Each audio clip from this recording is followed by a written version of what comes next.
This episode is supported by Stamps.com, where you can buy and print official U.S. postage for any letter or package using your own computer and printer. For a 4-week trial and a special $110 bonus offer, go to Stamps.com, click on the mic, and enter the promo code Colin.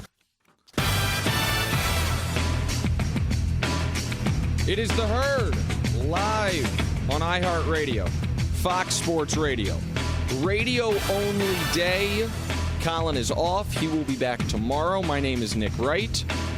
A ton to do. If you want to call us, the phone number is always 877-757-HERD, 877-757-HERD. You can tweet with me at GetNickWright. That's probably the best way to get in contact with the show. Tweet to me at GetNickWright. A lot to do. Baron Davis on the show, Daryl Morey on the show, Chris Broussard on the show. That's 3 NBA-centric guests, despite the fact the single biggest football game, regular season football game, that we're going to have all year long, there's 256 regular season NFL games a year? I think that's correct. The biggest one is tonight. We will discuss that in 15 minutes or so. But what we want to start with is last night was a sad night if you're an NBA fan. And if you watch or listen to Colin's show often enough that you know who I am, you know I'm not a fan of the Golden State Warriors. I do not hide that. Once upon a time, I liked watching them play, not so much anymore. But that's not why last night was a sad night.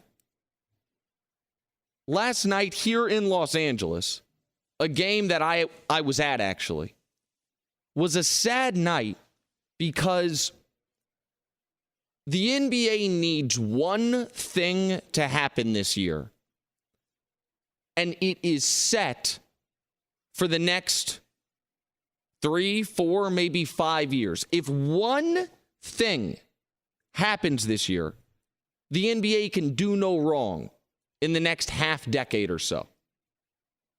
The one thing it needs to happen this season is for the Warriors to not win the title. What made the Big Three in Miami so interesting? Every year, there was a new thread of a new storyline because they lost year one. If the Big Three in Miami had won the title in year one, it would have felt like a fait accompli. It would have felt like, okay, so this is just how it's going to be. They stacked the deck. It's going to be easy. Yeah, maybe it won't be. Not 4, not 5, not 6. But because they lost in year one, then we had the high drama of year two.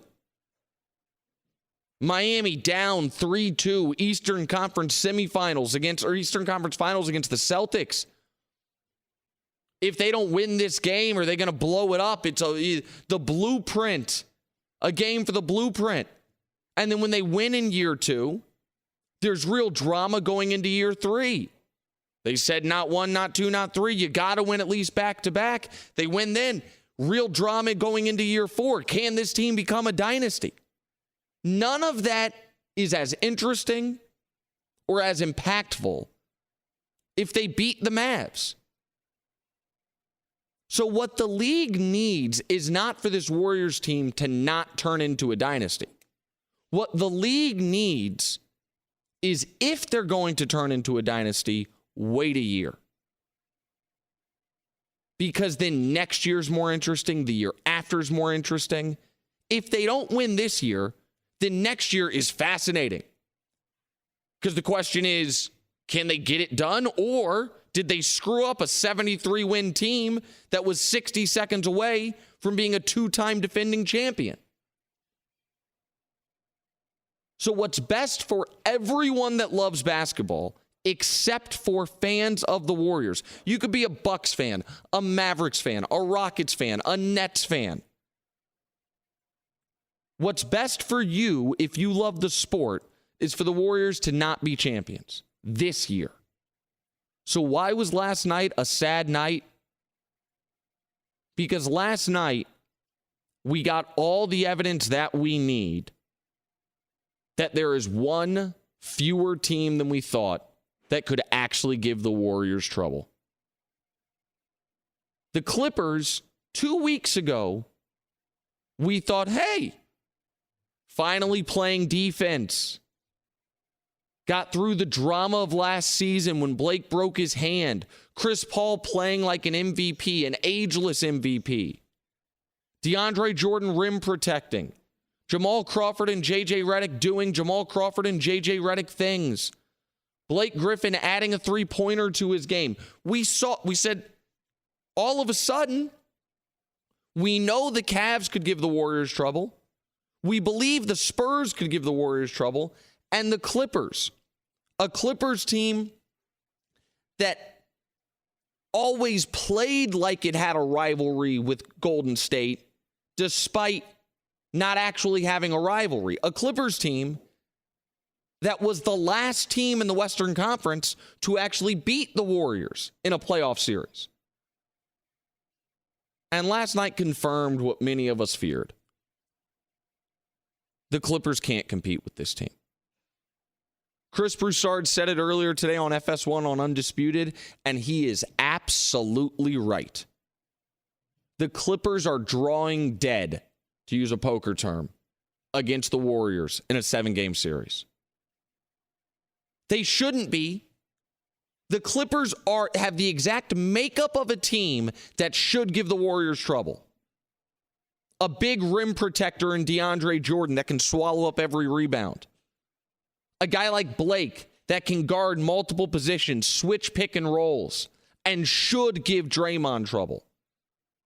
CP3, who can wear Steph down on one end and theoretically guard him better than any point guard in the league on the other end. A ton of three-point shooting, thanks to Redick and Jamal Crawford. A champion coach. Alpha dogs on that team that walk onto the court with the Warriors truly believing I'm the best player tonight in Chris Paul and Blake Griffin. That should be the recipe of a team that at least gives the Warriors trouble. Instead, it's a team that's gotten their asses kicked by the Warriors 7 times in a row now. 7 games in a row, including last night, when if any team was primed for a letdown, it's Golden State following Klay's 60-point coronation. If there was any team that needed a statement performance in early December, it was the Clippers, who 2 weeks ago looked like the best team in the league, and since then had lost 4 of 6. And instead, what did we get? We got the same old bad Clippers. They're not always bad, but when they are bad, it looks just like that. Whining to the refs from the opening tip.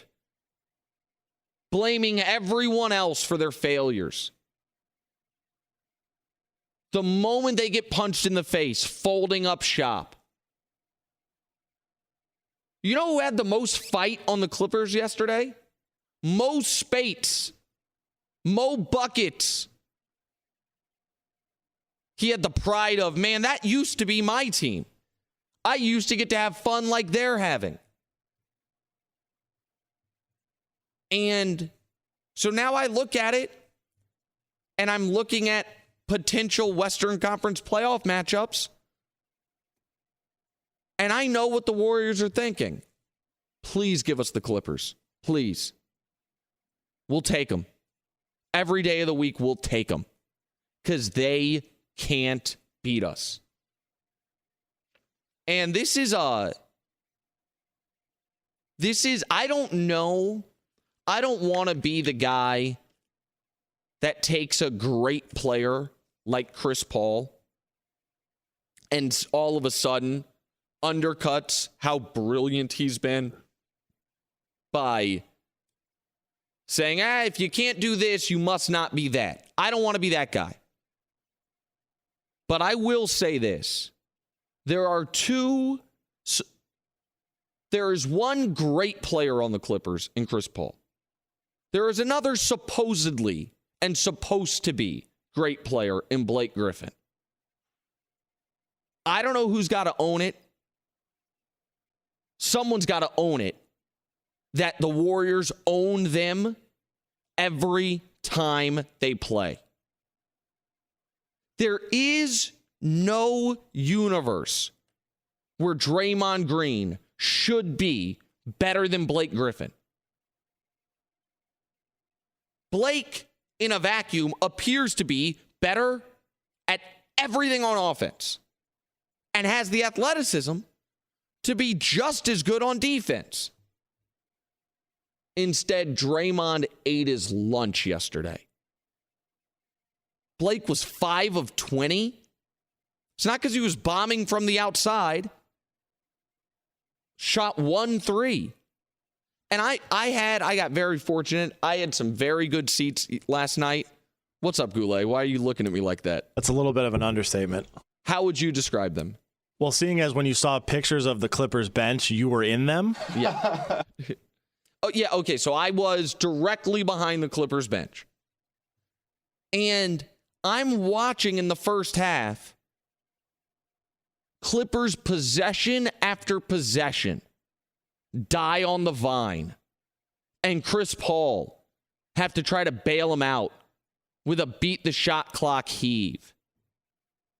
And the Warriors, by the way, not a dominant defensive team this year. Run some sets, get into your offense, make them work. And when the Warriors barrage comes, sustain it and punch back.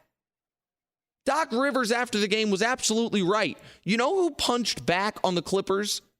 The bench, the much maligned Clippers bench. Thank God for that second group that a couple of times they kind of, kept us like in a game, I guess you would call it. But other than that, it wasn't much of a game. It wasn't. It was an embarrassing performance from a team that carries itself like we owe it to them to take them seriously. That's how the Clippers carry themselves. How could you not give us that call? How could you not give us that respect? You know why I'm not giving you that call? I'm not giving you that respect? Because here are the teams that have accomplished more since this whole crew got together. Of course, the Warriors, Cavs, Spurs. The Thunder, too. Oh, yeah, and the Mavericks. Oh, yeah, and the Houston Rockets. Oh, yeah, and the Toronto Raptors and Atlanta Hawks and Indiana Pacers. That's a third of the league. And I know it's a little different in the East. I get that. But come on, man. I love the NBA like I love my children, almost. I almost love my children as much as I love the NBA. I want to clarify. And Chris, Doc, Blake, we need you to show some resistance. The league is so much better if the Warriors can win 3 titles, but they can't win this year. If they don't win this year, it's so much more interesting. Next year is fraught with terror for that entire team and front office.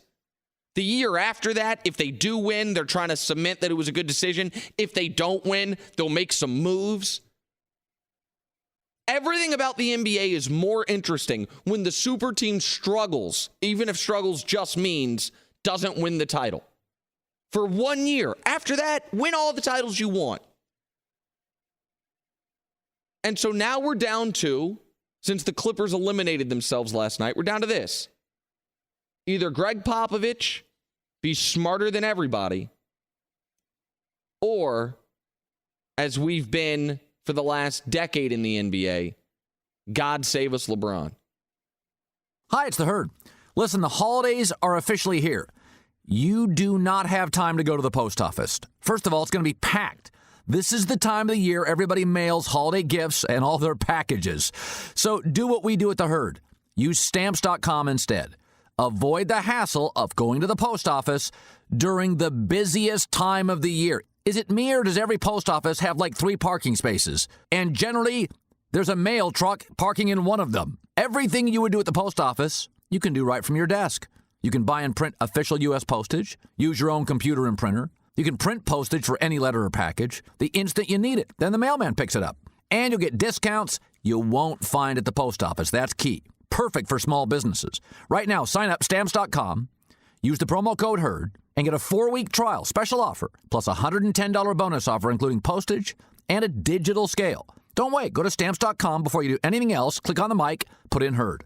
Stamps.com, enter HERD.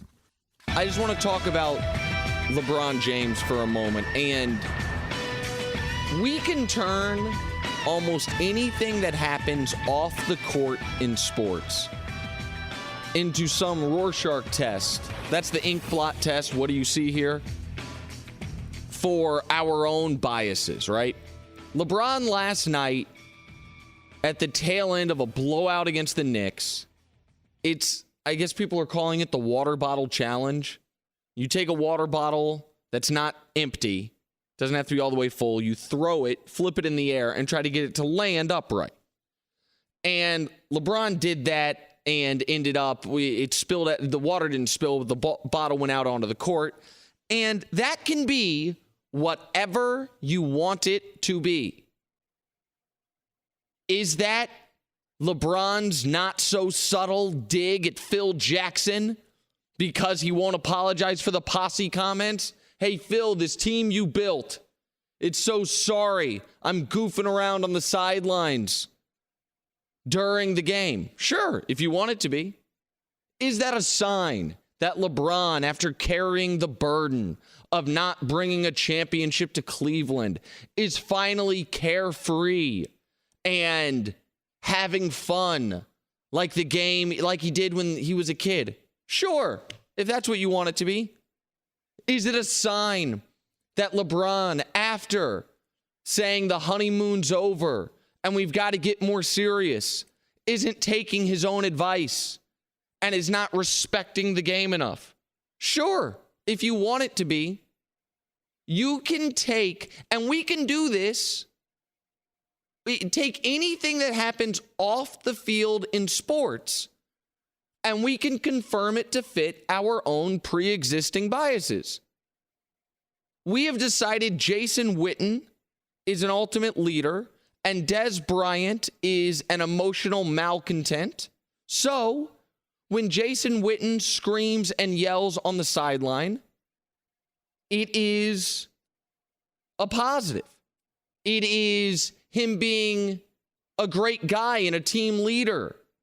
And when Des does it, he's being a distraction. Because we can make these things be whatever we want them to be. And we can do it with, pick the guy you want to do it with. How do you feel? Pick the team. How do you feel about the Golden State Warriors? Do you love them or do you hate them? That will determine how you feel about how they celebrate on the sidelines.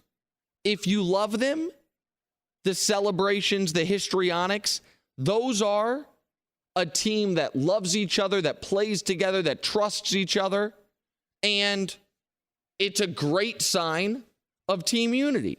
If you don't like them, it's a sign of, well, that's the immaturity that leads you to blow a 3-1 lead. That's the arrogance that turns people off. We can do this, and we do this so often. Take the same thing LeBron did yesterday, playing the water bottle challenge during a game, and make it J.R. Smith doing it. No one would think that's a statement to Phil Jackson.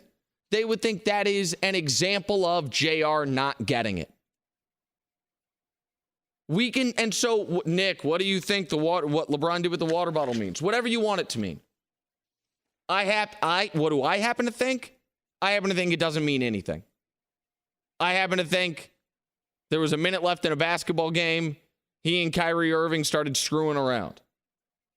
I don't take it to mean anything other than that. Hi, it's the Herd. Listen, I've always known that Perky Jerky makes the best tasting jerky on earth. That's why I invested in the company.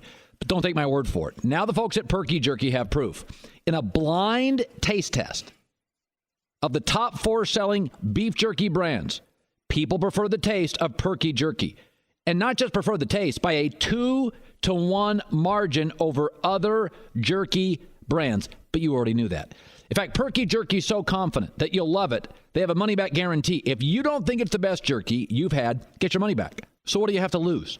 Pick up Perky Jerky at Walmart, Kroger, Costco, or Whole Foods.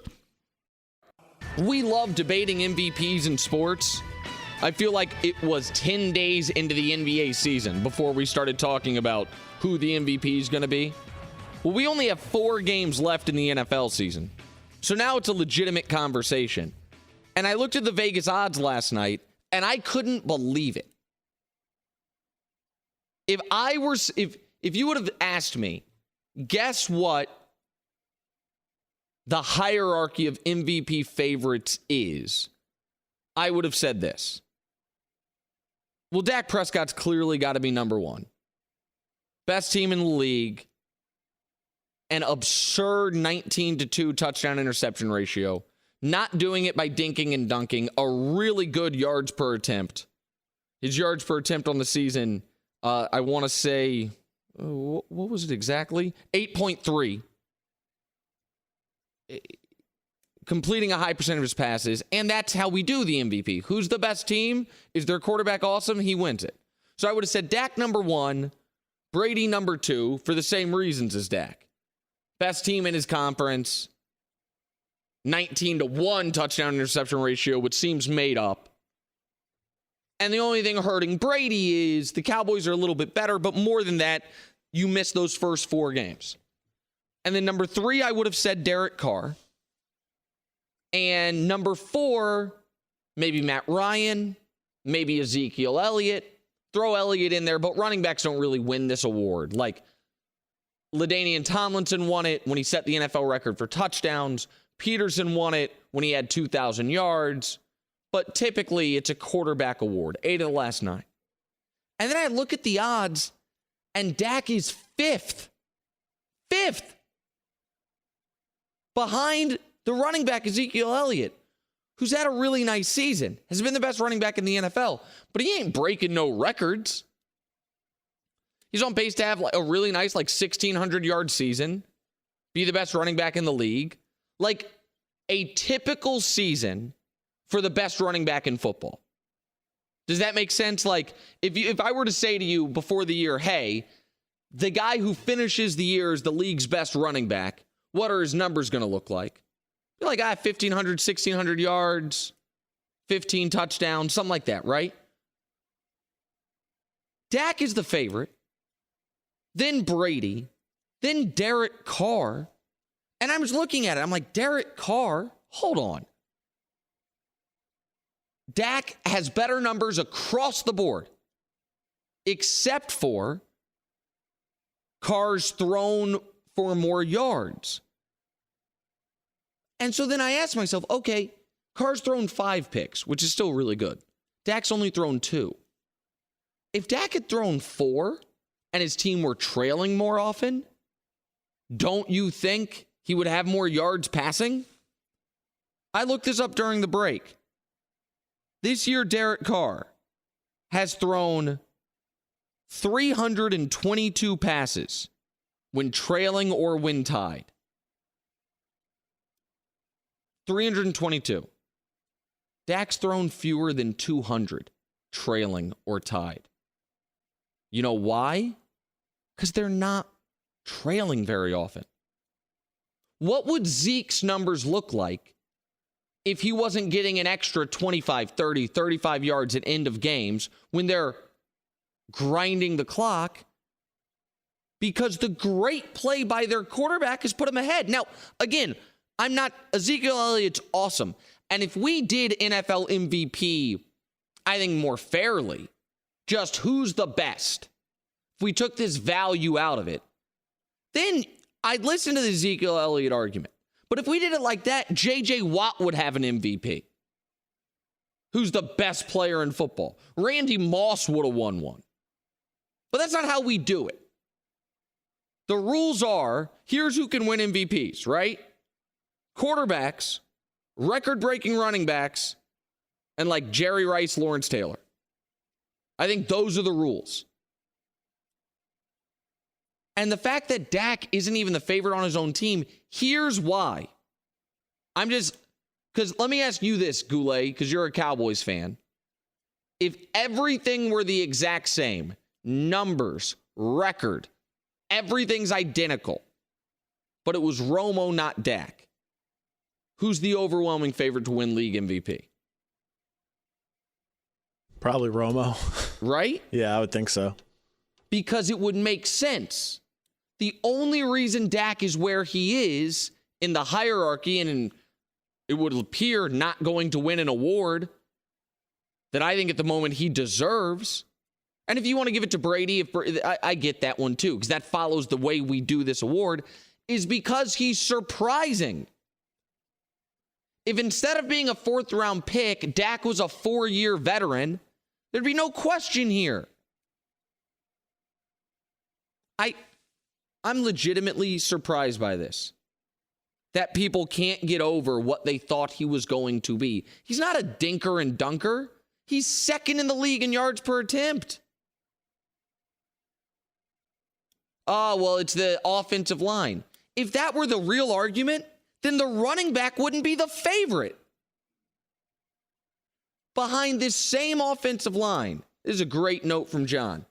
In 2014, DeMarco Murray had over 1,800 yards, well ahead of Zeke's pace. And he got 2 MVP votes. And no one thought he was winning it. You know who won it in 2014? Oh, that's right. A quarterback on an awesome team, Aaron Rodgers. You know who won it last year? A quarterback on the best team, Cam Newton. You won it the year before 2014? Quarterback on the best team, Peyton Manning. 2012, Adrian Peterson. What did he do? Oh, he had 2,000 yards. On a team, was that a Christian Ponder-led team? 2012 Vikings that he drugged to the playoffs? I mean, that's what it takes. Prior to that, Aaron Rodgers, Tom Brady, Peyton Manning, Tom Brady. Best quarterback, best team. That's who gets to win the MVP. We know the rules. The rules are different this year because people are surprised by Dak. Simple as that. And, I mean, do people not get this?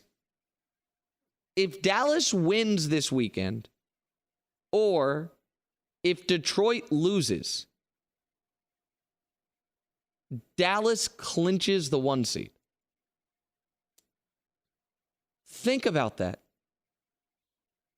How absurd is that? If Dallas wins this weekend and Detroit loses, I said that wrong. Dallas clinches the 1 seed. With 3 weeks left, they could clinch the 1 seed. And their quarterback, who's been bananas, he's tied with Matt Ryan for league MVP? It's only because we didn't expect it. And we have a hard time convincing ourselves the most valuable player is really this 4th-round pick. The most valuable player is really a guy that some people wanted to bench for Romo as of a month ago. And I went through, when I was looking up how often Dak had thrown passes while trailing, I went to his splits. And here's the crazy thing. You cannot find a time when he's bad, okay? I'll just give you his quarterback rating in different scenarios, if you will, right? So his quarterback rating by quarter. How about that? 112, 104, 102, 112, overtime 152. All right. His quarterback rating on his first 10 passes of the game, 102. Next 10 passes, 109. Next 10, 120. Next 10, 104. Okay, how about first down, second down, third down, fourth down? All right, what's the rating? 108, 113, 101, 118. Like, he's good at every... Okay, what about On 1st and 10, what's his quarterback rating? 99. Okay, that's 1st and 10. What about 3rd and long? 3rd and 9+. Quarterback rating 104. All right, hold on. Let's try it by field position. Within his own 20, 90. 20 to 50, 101. 49 to 20 going the other way, 106. Between the 19 and the goal line, the red zone, 100. I mean, you could just pick a fake scenario, and he's good everywhere. No matter the formation, 0 tight ends, 95 rating, 1 tight end, 114, 2 tight ends, 91, 3 tight ends, 140. In every scenario, he's great. His team could clinch the 1 seed before you start Christmas shopping. And Matt Ryan's got the same odds to win league MVP? What about when he's blitzed, a rating of 105? What about when he's not blitzed, a rating of 108? It's just because it doesn't make sense to us. Sometimes bias is as simple as confusion. And here the confusion is, wait, Dak can't be the league MVP, can he? No, give it to the running back. Why? Because we knew Zeke was going to be good. He's top 5 pick. Dak was barely a top 5 round pick. And that's the other thing that makes the Prescott story so fascinating to me. All the teams that took quarterbacks prior to him, the Raiders drafted a quarterback, but with Dak on the board, right? If Dak gets drafted by the Raiders, we never know. Certainly not this year. Derek Carr's a great player. And not just a good player, he's a great player. They wouldn't be Dak. The Raiders did draft a quarterback. They just said, we'll take this guy. I mean, yes, he fell into a great situation. Great offensive line, great running back. I get that. But that offensive line with competent running backs last year, with the Matt Castle experiment, was a train wreck. And if Dak Prescott doesn't win the MVP, we are going against the way we voted on MVPs for the last 20 years. Now, maybe, listen, if he melts down the stretch, if Brady comes on super strong, if the Raiders finish 14-2 and Dak does poorly, there's still a quarter of the season to go. I understand that. But right now, for him to be where he is on the MVP hierarchy is bananas to me.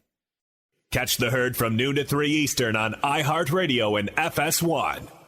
Why is tonight's game the biggest game of the NFL season? Nick, there could be a Week 17 game that determines a playoff spot. Houston at Tennessee. Winner gets the 4 seed. Losers out. That's the most important game. There could be let me find an NFC game. New Orleans at Atlanta. That could determine that division. Here's why tonight's game is the most important game. Tonight's game between the 10-2 Raiders and 9-3 Chiefs will almost assuredly determine not if one team makes the playoffs or not, but which team gets a bye. And there is nothing more valuable in the NFL than getting to skip a game. Since the NFL went to this format in 1990, 26 years of data, the Super Bowl champion has had a bye 18 out of 26 times. 33% of the teams get byes. Over 70% of the champions had a bye. 3, 4, 5, 6, no rhyme or reason to who wins. There have been there have been 2 6 seeds that were champions, 1 5 seed, 4 4 seeds, and 1 3 seed. You know why? Because 3, 4, 5, 6 all mean the same thing. Got to play 3 games just to get to the Super Bowl. If you look at NFL playoff games the way I do, which is they're typically like 60-40 propositions, you know how hard it is to get a 60% chance correct 4 consecutive times compared to 3 consecutive times? You know what the math is? Twice as hard. It's just, so the gap between people focus on who's going to be the number 1 overall seed, and that is super useful. But the gap between 1 seed and 2 seed compared to 2 seed and anything beneath it, the gap between 1 and 2 is so much smaller. If the Raiders win tonight, they're 2 games clear of the field for a bye, neck and neck with the Patriots, and the Raiders win tonight, they're locked into a bye. Barring a meltdown final 3 games, but they're locked in. They would have to go 0-3 while the Chiefs go 3-0. If the Chiefs win tonight, they've swept the season series with the Raiders, and they're in great shape for a bye. Tonight's Thursday night game, which is it's just a perfect environment for the most important football game of the season. The field in Kansas City's frozen. It's 20 degrees, and these guys have all broken bodies because they played 72 hours ago. Should be a super well-played football game. And I'll tell you this, whomever wins tonight, to me, becomes, with a bullet, the 3rd most likely team to win the Super Bowl. Cowboys, Patriots, whomever wins tonight. What about Seattle? Once Seattle, if and when Seattle gets a bye, then I'm with it. But if Seattle gets the 3 seed, not interested. Not interested. They're 8-3-1. Atlanta's 7-5. Tampa's 7-5. And Detroit's lurking at a very weird 8-4. What up, John? In the past, we've discussed your Chiefs, and I don't remember you considering them much of a Super Bowl favorite.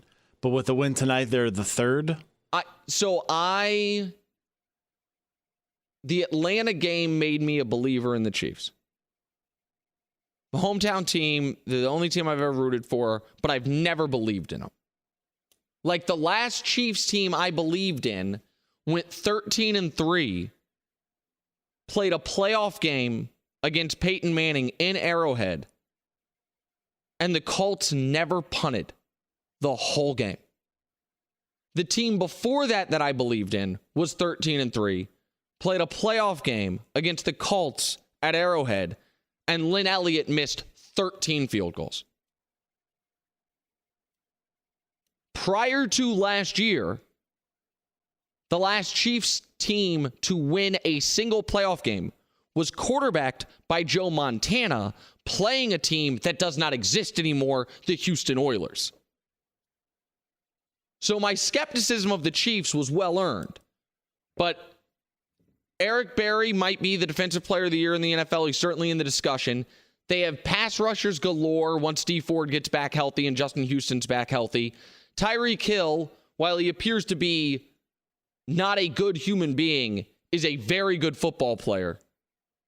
Doesn't matter who plays running back for him. They're a dangerous team. But guess what?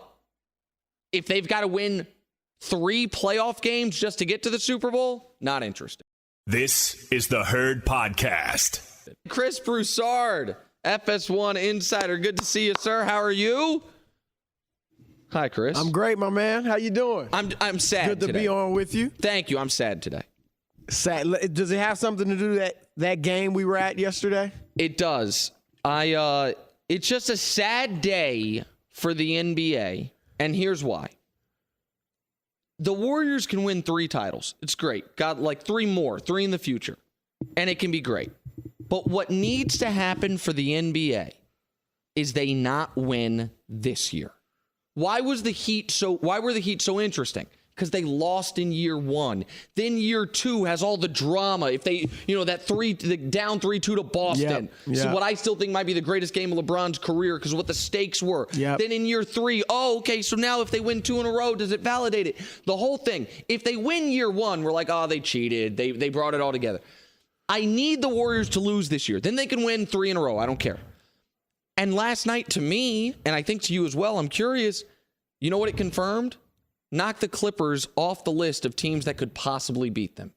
No question. There's no way, no how, no chance that the Clippers can beat Golden State in the 7-game series. Now, the Clippers could beat San Antonio. Yep. I think they could compete well with Cleveland, maybe have a slight chance to beat. I wouldn't pick them.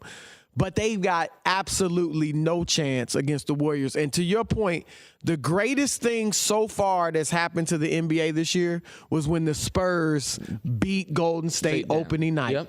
Because that put doubt in people's minds. That made it intriguing. Maybe they won't just waltz to the finals. Maybe this will be exciting. I don't care about them losing to Houston. Houston's not going to beat them. Houston's not a contender. I don't care if they go out and lose to Phoenix at some point. Yeah, the Lakers. Who cares? But when the elite teams can beat them, like if they play the Spurs again and the Spurs beat, that'd be great for the NBA. Right. Or if Cleveland beats them, that's great for the NBA. But what you saw last night, and to your point, it wasn't good because the Clippers just cannot play with this team. And this is the part I don't understand. If you were to say to me, hey, Nick, build a team that does you can't have LeBron. Build a team to beat the Warriors. I'd say, all right, I need a point guard that's super smart, great defender, that's going to make Steph work on the other end. I need a big man who can gobble up rebounds and rim defend. I need another big who can switch a lot, who can pull Draymond away from the basket by shooting threes, who can guard multiple positions. I need shooting, and I need a really good coach. The Clippers check every box, and they get their ass kicked by the Warriors 7 times in a row. Like, is it mental at this point? Like, how do you figure it out? There's a few things. Number one, it is mental to some degree. There's no doubt in my mind the Warriors are in their head, okay? That's number one. And you see the difference in level of mental toughness. The Warriors don't like the Clippers. Right. They use that anger and that disdain to motivate them to play at their peak level. They play better against the Clippers than anybody, okay? The Clippers, on the other hand, not being that mentally tough, that anger they get so hyped up and so amped to beat this team because we don't like them. We got to beat them. Everybody thinks they're better than us. That they force the issue. They don't play smart. They don't execute as they usually do. Blake Griffin was a prime example, forcing the action so he has 7 turnovers. That's the difference. We saw that this team is not that mentally tough a few years ago when Houston beat them after coming back 3-1. Down 3-1, Houston beats them. Now you say, well, Golden State had a 3-1 lead. Oklahoma City had a 3-1 lead on Golden State. The difference is that Oklahoma City and Golden State gave up 3-1 leads, which admittedly you should never do. On the road. On the road, but also to teams that were either superior or comparable. Right. Okay, in their league. Houston, with all due respect, was not as good as Golden State or as the Clippers 2 years ago. Just flat out, we're not as good. I mean, the proof is in the fact that when they did come back in that game 5, it was their bench. Yeah. Harden wasn't even a factor in that comeback. It was Josh Smith hitting 3. Yeah, Game 6 with a huge comeback. Okay, let that. So that's an example. I think they're not as mentally up. Secondly, you made a good point because their roster is stacked. Good bench, professional guys coming off the bench, the whole 9 yards. But they don't have, even though DeAndre Jordan is a very good big man, he can't punish you offensively. Right. I would say that is something you need. You're not going to outscore Golden State. You're not going to get in a running, shoot it up affair with them and prevail. Certainly not in the series. But I think what you need to do to beat them is slow it down, muck it up, muscle them, and just beat them with your size. Last night, you saw it. There were times Draymond Green was guarding DeAndre Jordan. Yeah. And DeAndre Jordan is out by the free throw line in the pinch post. If he could go on that block and, you put Draymond Green on me and punish him anytime he guards me, that would be a difference maker. Or if Blake could do it. Blake got his lunch eaten yesterday. He can't do it. But he should be able to get on that block and punish Draymond Green. The fact that neither one of them can do it is a problem. There is no logical reason that Draymond Green's better than Blake Griffin at anything. Thank you. I agree. It's just Blake's a better athlete. Blake's strong, he appears to be bigger, stronger, faster, jump higher. And Blake is skilled too. It's not like he can handle and pass. I think he's more skilled. I think Draymond is really good at what he does. But where Draymond, even though I think he's the least likable player in the NBA, I will give him his props on this. You know where Draymond's better? Right up here. Yeah. In his head. The intangibles. And like smarter. And I mean, I was watching last night, and Blake's 5 of 20 with 7 turnovers, like because Draymond was crushing him. And we don't have to spend more time on the Clippers because I'm just gonna be totally honest. When I moved to LA, I almost bought Clippers season tickets. Like, I love the NBA. I like the idea of the Clippers. The idea of the Clippers is fascinating to me. The realization of them is they are a team that walks around like everyone owes them something. Since they've come together, I'll list it again. Teams that have gone further than in the playoffs than the Clippers since this core got together. Yeah, of course, Cleveland, Golden State, San Antonio.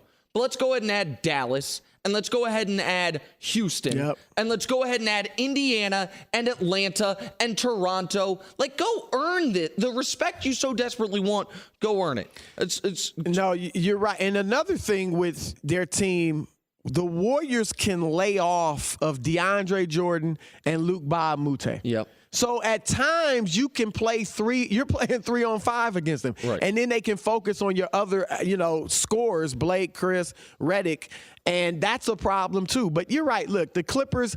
I was a believer when Doc Rivers first went there. I predicted them to go to the finals. Yeah, but Doc has not gotten them any further than Vinny Del Negro. No, it's true. Okay, they killed Vinny.